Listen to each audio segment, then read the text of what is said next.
नमस्कार दोस्तों, स्वागत है आपके अपने यूट्यूब चैनल विकास यादव क्लासेज में। तो आइए हम इस वीडियो में एसएससी सामान्य अध्ययन शास्त्र पढ़ेंगे, जो कि आदित्य रंजन सर के द्वारा निकाला गया बुक है। पिछला वीडियो में हम लोग पेज नंबर 9 से 12 तक पढ़े थे। आज हम लोग पेज नंबर 12 से पढ़ने वाले हैं। गुप्त साम्राज्य। चौथी शताब्दी के प्रारंभ में पूर्वी भारत में नए राजवंश का उदय हुआ, जो गुप्त वंश के नाम से जाना जाता है। गुप्त संभवतः कुषाणों के संबंध थे। गुप्त साम्राज्य लगभग 319 से 550 ईस्वी भारतीय इतिहास का एक स्वर्णिम काल माना जाता है। यह साम्राज्य भारतीय उपमहाद्वीप में सबसे प्रमुख और समृद्ध साम्राज्यों में से एक था। गुप्त साम्राज्य की स्थापना श्रीगुप्त ने की थी। चंद्रगुप्त प्रथम 319 से 350 ईस्वी इस वंश का वास्तविक संस्थापक था। उसने महाराज धीराज की उपाधि धारण की।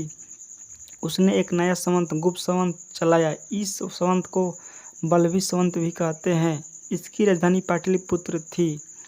चंद्रगुप्त ने लिच्छवी राजकुमारी कुमार देवी के साथ विवाह किया। समुद्रगुप्त चंद्रगुप्त प्रथम के बाद गद्दी पर बैठा। इसके समय में गुप्त साम्राज्य का सर्वाधिक विस्तार हुआ। इसके दरबारी कवि हरिश्चंद्र द्वारा संस्कृत में लिखा गया इलाहाबाद स्तंभ शिलालेख उनकी उपलब्धियों का विस्तृत विवरण प्रदान करता है।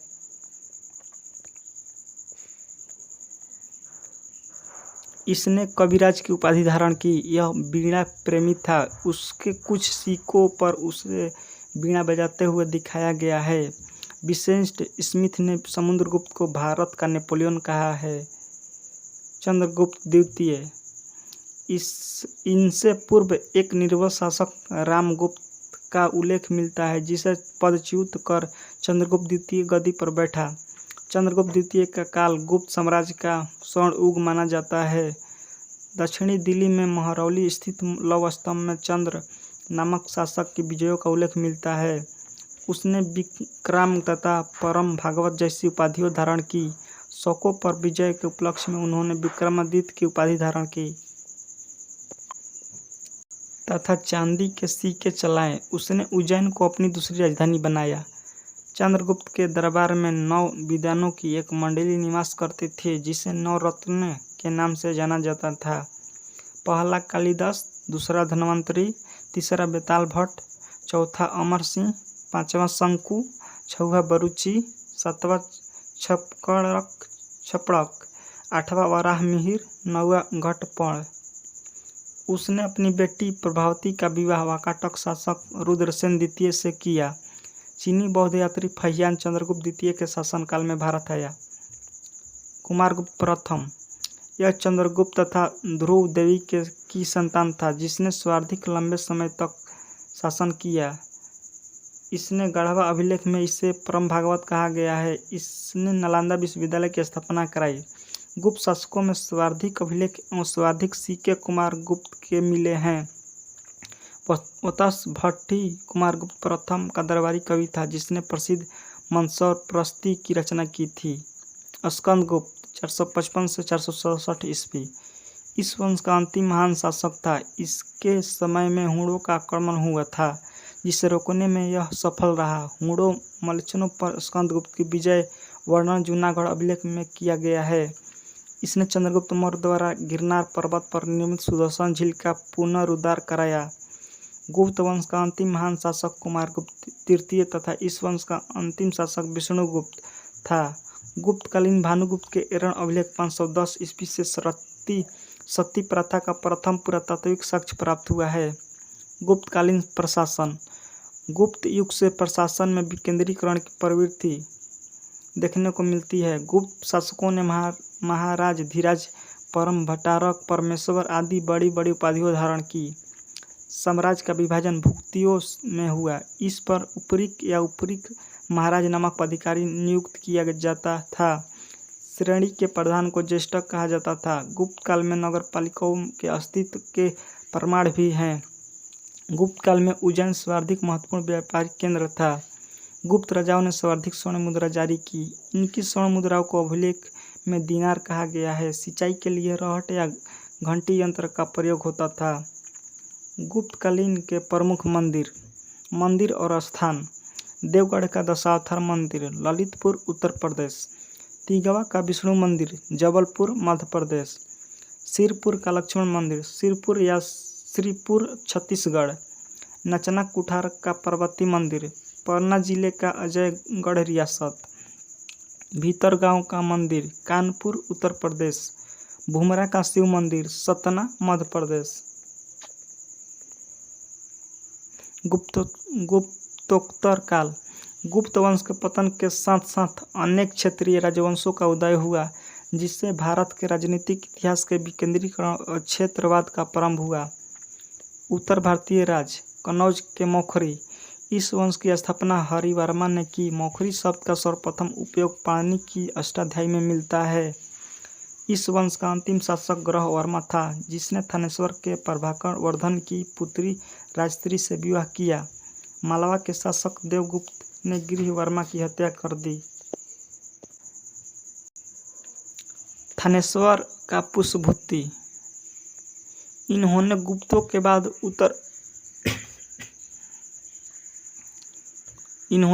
के बाद उत्तर भारत में सबसे विशाल राजवंश की स्थापना की। 6वीं शताब्दी ईस्वी में इस वंश की स्थापना पुष्पभूति ने की। इस राजवंश की प्रारंभिक राजधानी थानेश्वर थी।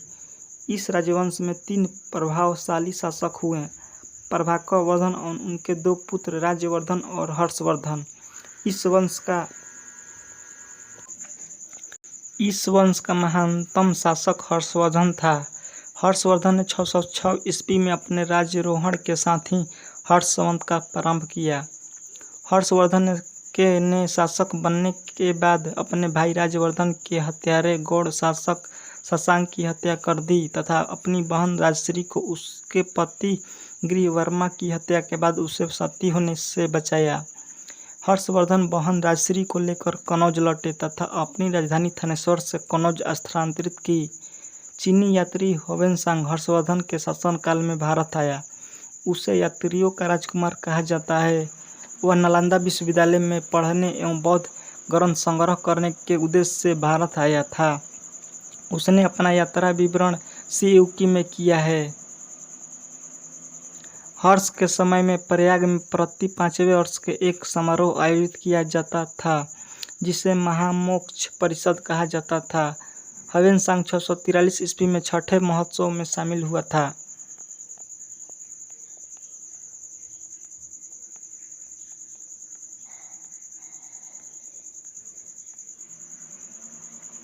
हर्ष उच्च कोटि का विद्वान था। उसने प्रियदर्शिका, रत्नावली तथा नागानंद नामक 3 संस्कृत नाटकों की रचना की। बाणभट्ट हंस के दरबारी कवि थे। उन्होंने हर्षचरित और कादम्बरी की रचना की।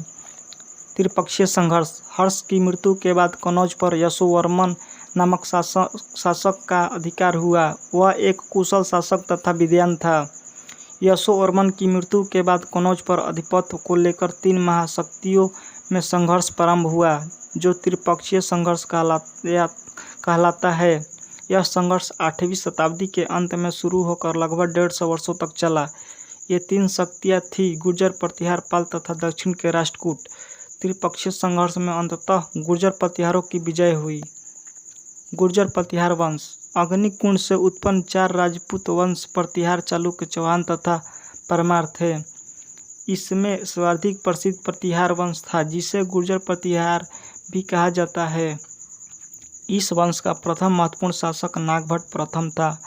वत्सराज इस वंश का वास्तविक संस्थापक था। इसी के शासनकाल में त्रिपक्षीय संघर्ष प्रारंभ हुआ।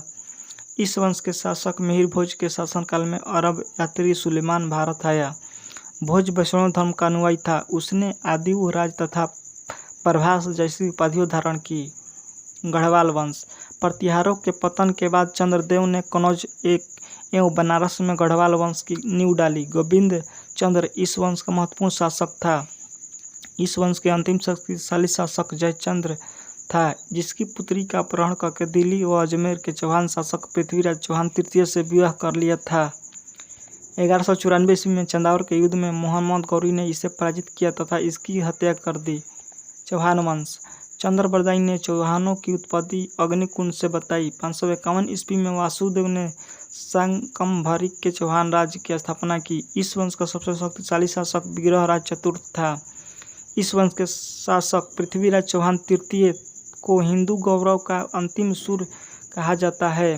1191 ईस्वी में तराइन के प्रथम युद्ध में इसने मोहम्मद गौरी को हराया, किंतु 1192 ईस्वी में तराइन के द्वितीय युद्ध में पृथ्वीराज पराजित हुआ। पाल वंश के शासक बौद्ध धर्म के अनुयायी थे। पाल वंश की स्थापना गोपाल ने की थी। बंगाल में व्याप्त अराजकता को दूर करने के लिए प्रजा ने गोपाल को अपना राजा चुना था। इसने बिहार में उदंतपुरी मठ की स्थापना की। गोपाल के उत्तराधिकारी धर्मपाल ने विक्रमशिला विश्वविद्यालय तथा सोमपुरी मठ का निर्माण कराया। दक्षिण भारतीय राज्य वाकाटक वंश की स्थापना बिंद शक्ति ने की थी। वाकाटकों के राज्य चिन्ह गंगा की आकृति का अंकन उसके सिक्कों पर है। इस वंश के शासक पृथ्वीसेन प्रथम के पुत्र रुद्रसेन द्वितीय से चंद्रगुप्त द्वितीय ने अपनी पुत्री प्रभावती का विवाह किया। पल्लव वंश की स्थापना सिंह विष्णु ने की थी। इस वंश का प्रतीक चिन्ह सिंह था। नरसिंह वर्मन प्रथम इस वंश का सबसे शक्तिशाली शासक था। इसने महाबलीपुरम में 81 रथ मंदिरों का निर्माण कराया तथा मामलल की उपाधि धारण की। इसने मामल्लपुर नगर की स्थापना भी की। महेंद्र वर्मन प्रथम स्वयं एक विद्वान राजा थे जिन्होंने संस्कृत नाटक मत विलास प्रहसन लिखा। पल्लवों ने द्रविड़ शैली की वास्तुकला की नींव रखी। महाबलीपुरम के रथ मंदिर, सूर्य मंदिर और कांचीपुरम का कैलाश मंदिर इस वंश के स्थापत्य का उदाहरण है। इस काल में संस्कृत और तमिल साहित्य को बढ़ावा मिला। ग्रंथ लिपि का विकास पल्लवों के शासन में हुआ। पल्लवों में संगठित प्रशासनिक प्रणाली विकसित की। व्यापार के कारण उसने संबंध श्रीलंका, इंडोनेशिया और कंबोडिया तक फैले। पल्लवों ने हिंदू धर्म, बौद्ध धर्म और जैन धर्म को संरक्षण दिया। कांचीपुरम को उन्होंने शिक्षा और धार्मिक केंद्र के रूप में विकसित किया। बादामी और वातापी के चालुक्य पुलकेशिन प्रथम ने इस वंश की स्थापना की तथा वातापी बादामी को अपनी राजधानी बनाया। पुलकेशिन द्वितीय इस वंश का सबसे शक्तिशाली शासक था। इसने ऐहोल अभिलेख से चालुक्य वंश की जानकारी मिलती है। चालुक्य शासकों ने द्रविड़ और नागर शैली के मिश्रण से मंदिर निर्माण की परंपरा शुरू की। बादामी के गुफा मंदिर हिंदू, जैन और बौद्ध चालुक्य वास्तुकला के उत्कृष्ट उदाहरण है।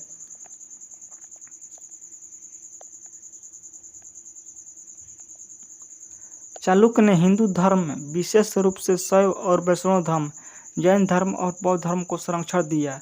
राष्ट्रकूट वंश दंतीदुर्ग ने 752 ईस्वी में मानेखेट में स्वतंत्र राष्ट्रकूट वंश की स्थापना की। इसने एलोरा में दशावतार मंदिर का निर्माण कराया। कृष्ण प्रथम ने एलोरा में कैलाशनाथ मंदिर का निर्माण कराया। अमोघवर्ष सबसे प्रसिद्ध राष्ट्रकूट शासक था। उसने कवि राजमार्ग नामक कन्नड़ भाषा में काव्य साहित्य की रचना की। चोल साम्राज्य 9वीं सदी में विजयालय के नेतृत्व में चोल साम्राज्य का पुनरुत्थान हुआ। उसने तंजौर को राजधानी बनाया। इस वंश ने दक्षिण भारत, श्रीलंका, मालदीव और दक्षिण पूर्व एशिया, सुमात्रा, जावा, मलाया तक अपना प्रभाव बढ़ाया। राजा प्रथम तथा राजेंद्र प्रथम के समय चोल साम्राज्य अपने चरम पर था। राजा प्रथम ने बिदेश्वर मंदिर तंजावुर में बनवाया। गंगकोंड चोलपुरम और ऐरावतेश्वर मंदिर चोल काल की प्रमुख स्थापत्य कृतियाँ हैं। राजेंद्र प्रथम ने कुछ समय के लिए बंगाल की खाड़ी को चोल झील में बदल दिया गया था।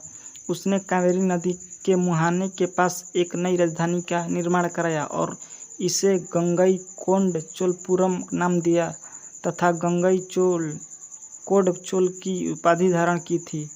चोलों की नौसेना अत्यंत शक्तिशाली थी, जिसने उन्होंने श्रीलंका, दक्षिण पूर्व एशिया और बंगाल तक विजय प्राप्त की। चोलों ने दक्षिण पूर्व एशिया, चीन और अरब देशों के साथ व्यापार संबंध स्थापित किए। ऐसे ही वीडियो देखने के लिए हमारे चैनल को लाइक, शेयर, सब्सक्राइब जरूर करें। मिलते हैं नेक्स्ट वीडियो में। जय हिंद दोस्तों।